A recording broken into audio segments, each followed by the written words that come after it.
You know, when you slide into your car and like type an address into your GPS, there is this unspoken contract. Yeah, a total baseline of trust. Right. You just implicitly trust that the voice telling you, turn left in 500 feet actually knows where it's going. You definitely don't question it. Exactly. You don't sit there wondering if the GPS has some secret agenda or like if it's hallucinating a road that just doesn't exist. You just drive. You trust the voice. Because navigating is hard enough without second-guessing your guide. Completely. And for centuries, I mean, that is exactly how we've been conditioned to read books. We open to page 1, we meet the narrator, and we just hand them the keys to our imagination. Which is usually fine until it isn't. Right, because what happens when that guide is literally driving us off a cliff?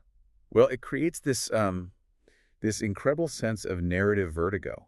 Like you said, navigating the world is exhausting enough without having to question the very tool that's supposed to be guiding you. Yeah, you need that trust just to start the journey. Exactly. So when an author intentionally breaks that trust, it transforms the entire experience for you as a reader. Mm-hmm. An unreliable narrator essentially acts as like a barrier between you and the actual truth of the story. They're standing in the way of the facts. Right. Instead of just passively absorbing a plot, you are suddenly forced to piece together what actually happened completely on your own. Which changes everything about how you read. It really does. You go from being a passive passenger to a highly active participant in the story. And what we are looking at in our deep dive today is that this unreliability, it comes in drastically different flavors. Oh, absolutely. It's a huge spectrum. Yeah, like sometimes it is highly deliberate. The narrator is actively hiding this massive, unsettling twist that just lurks throughout the entire story, only to, drop it on you at the very end. The ultimate rug pull. The ultimate rug pull, yeah. But the flip side of that coin is just as fascinating. Often the deception is, it's entirely unintentional. Right. The narrator is performing their role without any understanding that their version of events is completely detached from the truth. They don't even know they're lying. Exactly. They aren't trying to deceive you. They just, fundamentally misunderstand their own reality. Okay, let's unpack this because we're looking at an incredible spectrum of narrators today. And I want to start with that second category. The ones who are innocently or at least unintentionally mistaken. It's a great place to start. Yeah, and we see this brilliantly executed in Ian McEwan's Atonement. Our guide here is Bryony Tallis. A fascinating character. Totally. And she is only 13 years old. So her interpretation of the really complex adult events she is witnessing is, well, it's heavily filtered through the lens of a highly imaginative, very naive teenager. Which is arguably the most insidious type of unreliability. Oh, really? Why insidious? Well, because you don't see the deception coming, mainly because the narrator herself doesn't see it coming. She is piecing together a puzzle, but she's using the wrong picture on the box as her reference. Oh, that's a good way to put it. Yeah, she genuinely believes the narrative she's constructing in her head about her sister and the groundskeeper. She thinks she's telling the absolute truth. But wait, let me pause you there. Yeah. Because she's 13, right? If a 13-year-old comes to you with some wild, convoluted story about adult affairs and crimes, I mean, most adults would just pat her on the head and say, yeah, okay, sure. Right. Normally they would. So why does her flawed perspective actually have the power to ruin lives in this story? Shouldn't the adults around her have known better? Well, in a vacuum, yes, that childish imagination would just be dismissed entirely. But the crucial mechanism McEwan uses here is Bryony's high status in English society. Ah, okay. The class element. Exactly. Because she occupies this privileged aristocratic position, the adults around her lend this dangerous, really unearned weight to her words. Class structures create a massive blind spot. So they just trust her by default? Right. The police and the family authorities are completely primed to believe a wealthy young girl over a working-class young man. Her subjective, immature reality is instantly treated as objective legal fact. Man, that makes me think of a specific analogy. Imagine a really young child who is like hiding under the dining room table, right? Okay, yeah. And they overhear exactly half of a really tense adult conversation.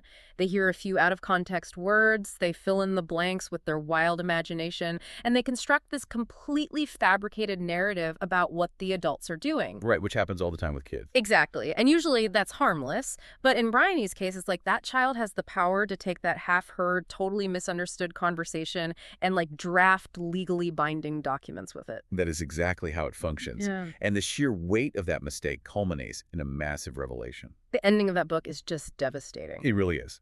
The true identity of the narrator and her profound regret as an older woman looking back is only revealed at the very end of the book. It just changes everything. It does. It forces you to mentally flip back to page 1 and question every single interaction, knowing that the entire book was basically a retroactive untangling of a childhood mistake. Which is, an unreliability born of innocence and age. But what happens when the narrator's brain is fundamentally broken by illness? That is a very different territory. Yeah, that takes us out of the English countryside and straight into Ken Kesey's One Flew Over the Cuckoo's Nest. Right. A completely different, much more visceral, kind of unintentional distortion. Exactly. We are in a psychiatric ward, and the story is told from the point of view of Chief Bromden. Such a powerful narrator. He really is. He's narrating the story of another patient, Randall McMurphy, who is aggressively rebelling against the ward's overseer, Nurse Ratched. But Bromden's first-person narration isn't just naive. It is severely clouded by his own psychological state. What's fascinating here is how the mechanics of his hallucinations function within the text. Unlike Bryony, who just misinterprets social cues, Bromden's actual sensory perception of reality is totally fractured. Like, he literally sees things that aren't there. Yes. He sees literal machinery hidden in the walls of the ward. He experiences this suffocating fog that just rolls into the room. It's so intense. It is. His brain is projecting his internal feelings of oppression into physical, external hallucinations. But Kesey doesn't try to trick the reader into thinking the fog is real, right? I mean, there is a massive red flag thrown up in the very first chapter. Oh, yeah. He lays it right out there. Yeah, Bromden admits right up front, and this quote is wild. He says, "It's still hard for me to have a clear mind thinking on it, but it's the truth, even if it didn't happen." Such a brilliant line. That line just breaks your brain a little bit. How do you even process that as a reader, the truth, even if it didn't happen? It's honestly one of the greatest lines in literature because it demands that you, the reader, actively separate factual, objective reality from emotional truth. Right. Bromden is telling you that the literal events he's describing might be heavily colored by his hallucinations. So the fog might not exist. Exactly. The fog isn't real. But the underlying emotional reality, the suffocating mechanical oppression of Nurse Ratched's ward, that is absolutely true. Oh, I see. He's an unreliable narrator of literal facts, but he is a completely reliable narrator of the emotional stakes. Wow. Okay, so you basically have to learn to translate his hallucinations to understand the actual plot of the book. Precisely. You have to decode it. Okay, so Bryony and Bromden are narrators who are limited by their youth or their illness. Their unreliability is essentially a tragic byproduct of their circumstances. They literally can't help it. Right. It's out of their control. But what happens when a narrator actively chooses to fracture their own reality? Well, then we step out of the realm of the innocent into something much, much more chaotic. Here's where it gets really interesting, because Paula Hawkins, the girl on the train, introduces a massive shift in how this unreliability is structured. Illness is involuntary, but what about self-inflicted damage? And Hawkins multiplies that complexity by giving us not one, but 3 different narrators. Which is just so stressful to read. It is. Every single one of them has their own distinct reliability issues. It's a narrative minefield where you are constantly cross-referencing conflicting accounts just to triangulate the actual truth of this missing person case. A minefield is the perfect word for it. And the focal point here is Rachel. She is entirely open about her severe alcoholism. Very open. Yeah, she actively acknowledges that she has blacked out massive chunks of her memory on the night in question, and she admits that this is a huge barrier when she's trying to, play detective. Which puts the reader in this incredibly precarious position. You are effectively trying to solve a mystery alongside a lead investigator who just keeps deleting her own evidence. Right. But let me challenge the mechanics of that dynamic for a second. Sure. Because if a narrator comes to you and openly admits, hey, I have these memory blackouts, I am flawed, I can't remember everything, doesn't that ironically make them seem more trustworthy? That is a really interesting point. Right. Because they are being so painfully honest about their flaws, it almost creates this false sense of intimacy. You read that and think, well, she wouldn't lie to me about the murder. She just told me her darkest, most embarrassing secret. That is the exact psychological trap Hawkins is setting for the reader. Oh, so it's on purpose. Absolutely. Mm-hmm. By admitting to the blackouts, Rachel establishes a bond of extreme vulnerability with us. We are hardwired to trust someone who is willing to expose their deepest weaknesses. It manipulates our empathy. Exactly. It's a total manipulation of our empathy. Yes. While she is honest about the fact that she forgets, it doesn't change the reality that the information she does provide is fundamentally compromised. Right. Her honesty about her flaw doesn't magically repair the flaw itself. Man, it's like trusting a mechanic who tells you, I'm legally blind, but hey, I'll fix your brakes. That's a great way to put it. You appreciate the radical transparency, but you still absolutely should not drive that car. Definitely don't drive the car. And that specific formula of the vulnerable but broken narrator, it became a massive cultural phenomenon. Oh, yeah. It was everywhere. The sheer success of The Girl on the Train in 2015 essentially spawned an entire cottage industry of unreliable narrators. It directly paved the way for massive hits like The Woman in Cabin 10 and The Woman in the Window. People just couldn't get enough of it. Right.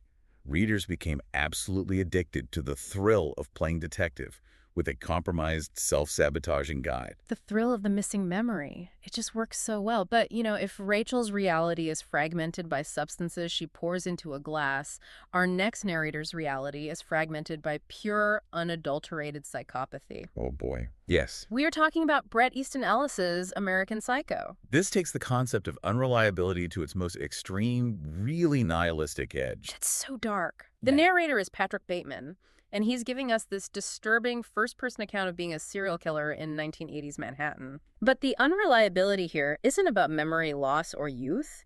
It's about a bizarre, completely flattened emotional landscape. Flattened is the perfect word for it. Yeah, he shares details in this monotonous, obsessive way. He just jumps between his highly specific opinions on, like, Whitney Houston albums, the incredible material excesses of his Wall Street job, and then the graphic, horrific ways he murders people, all in the same breath. And the mechanism Ellis uses here is syntactic flattening. What does that mean exactly? Well, Bateman delivers a review of a pop album with the exact same emotional weight, the exact same meticulous cadence as he describes a dismemberment. Wow.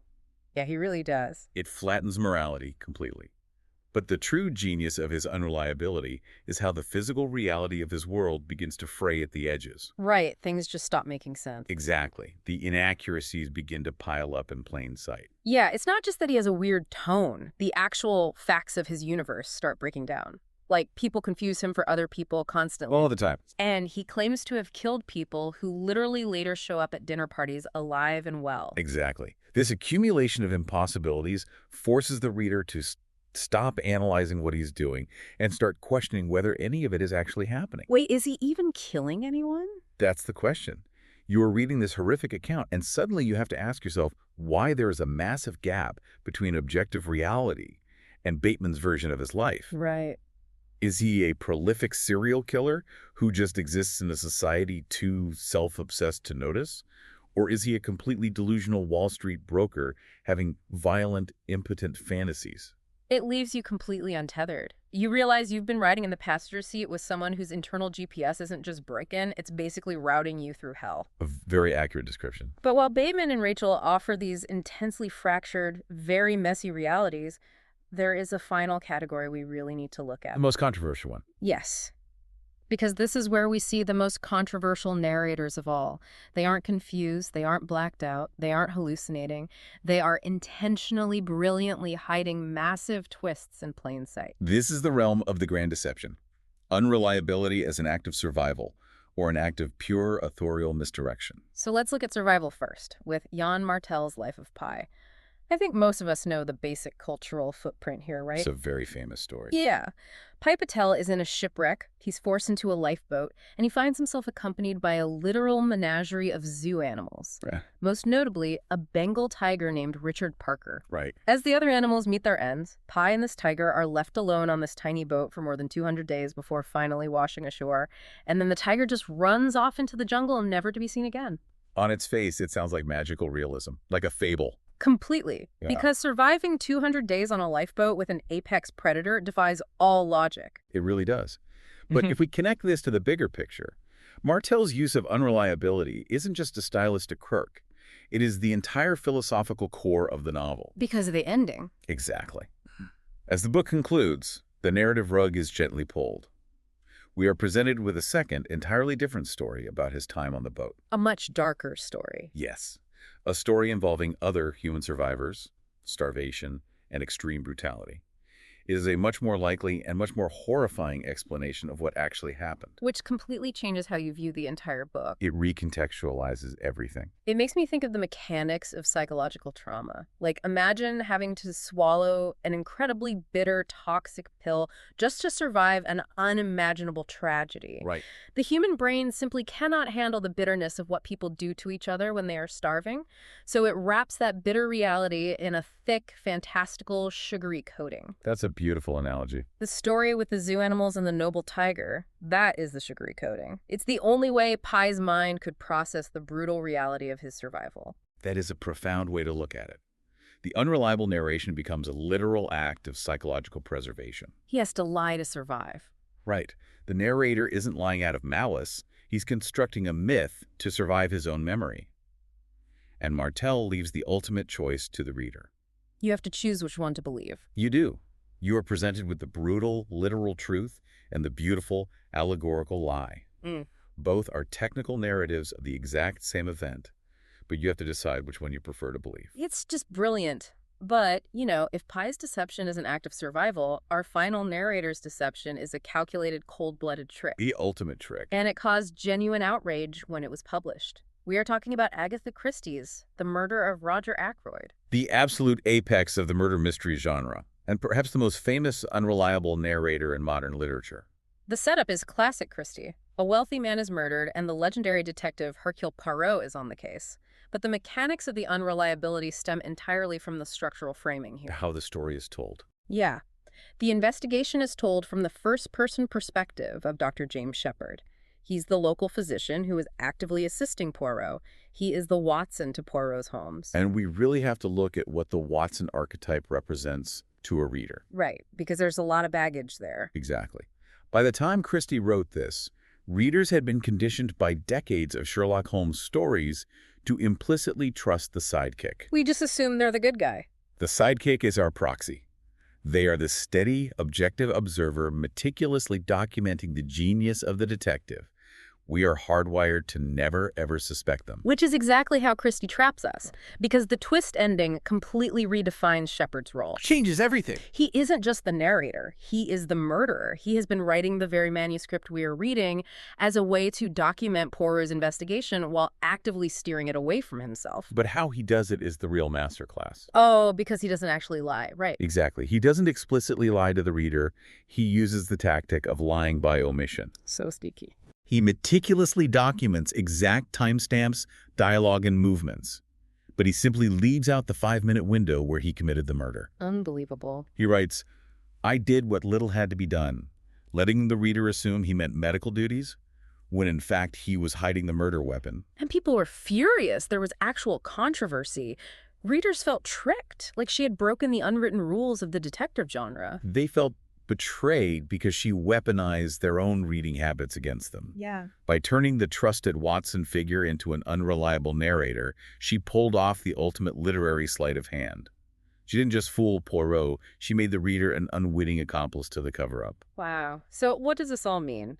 We've looked at 13-year-old Brandy misinterpreting the adult world, Brondon battling hallucinations, Rachel drowning her memories, Bateman flattening morality, Pai surviving trauma, and Dr. Shepherd just weaponizing our trust. It's quite a lineup. It is. And whether the unreliability is born of age, illness, coping mechanisms, or brilliant authorial misdirection, they all serve a vital function. Fundamentally, these books act as a training ground. A training ground. Yeah, they train us to be highly critical consumers of information. They remind us, in a very visceral, entertaining way, that we cannot passively accept everything presented as fact. We have to do the work. We have to actively look for the hidden reality beneath the text. We have to question the source, hunt for the gaps in the timeline, and recognize the difference between a factual truth and an emotional one. It's like a heavy workout for your critical thinking skills, just disguised as a compelling story. It really is. And this raises an important question, one that extends far beyond the pages of these 6 books. Oh, what's that? If we can see how easily these fictional narrators completely rewrite reality, often without even realizing they are doing it, How often do we act as unreliable narrators in the stories we tell ourselves about our own lives? Oh man, that hits close to home. Think about the mechanics of memory. Are we constantly editing out our own inaccuracies? I mean, probably. Right. Do we lie by omission when recounting an argument to a friend just to make sure we sound like the reasonable one? I think we all do that a little bit. Exactly. How much of our own personal history is just a sugary coating over a truth we'd rather not face, perfectly crafted to make us the reliable heroes of our own internal stories? We are all walking around with our own internal Watson, carefully editing the manuscript of our lives. That is an incredible thought to leave on. It's definitely something to chew on. Thank you so much for joining us on this deep dive today. We highly encourage you to pick up one of these books, embrace the confusion, and let yourself get a little lost in the deception. It's worth the trip. Because sometimes when the GPS is broken and the voice telling you to turn left is completely lying to you, that is when the journey gets truly unforgettable. Keep questioning the narrative, and we'll catch you on the next deep dive.